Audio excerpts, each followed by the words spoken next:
Viewers, এই মুহূর্তে আমি আছি পদ্মার পাড়ে ঘুরতে আসছি।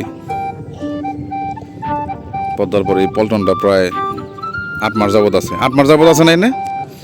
8 মাস যাবত আছে। এই পল্টনটা হচ্ছে মালিকানাধীন, ব্যক্তির মালিকানাধীন একটা জিনিস।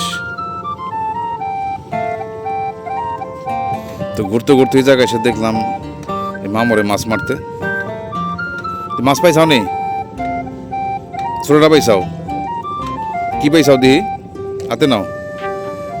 এটা কি মাছের ছাও? এটা রিটা মাছের ছাও। খুবই দেখতে খুবই কিউট লাগতেছে, তাই না? খুবই কিউট, সুন্দর একটা জিনিস রিটা মাছের ছাও। তো আজকে তাহলে সারাদিন কয় ঘন্টায় এটা পাইছাও তুমি? 2 ঘন্টায় মাছটা পাইছাও না? গতকাল বড় মাছ পাইছিলে? আদার কি দিছাও?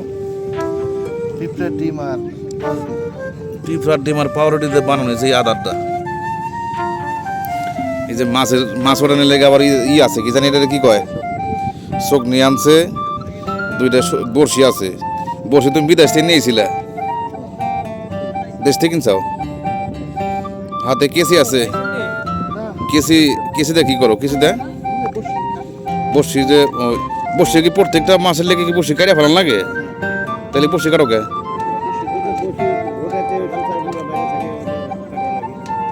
ও বসে আবার পুনরায় বান্ধার তো যায় না?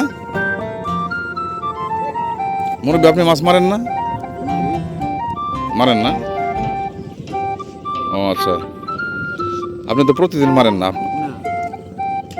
আচ্ছা, আপনি কি, আপনার বসে কি এরকমই? ও, তার মানে এখনকার বসে সব হলো ডিজিটাল হয়ে গেছে গা। আগে আমরা মাছ মারতাম হে দিয়ে কি বলে, বাঁশের কঞ্চি দিয়ে বসি বানায় তারপর মাছ মারতাম। এখন হেই তা না। যাক, এই মাছটা তুমি তাহলে কতক্ষণে পাইছো? 2 ঘন্টা? তো 2 ঘন্টা পরে বসতে এই মাছটা পাইছে। আসলে মাছ হলো ভাগ্যের জিনিস।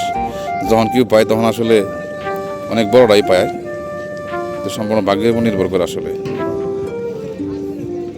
তো পদ্মার পরে ঘুরতে আসছে, তো আমরা ছাড়া অনেকেই আছে এখানে আশেপাশে।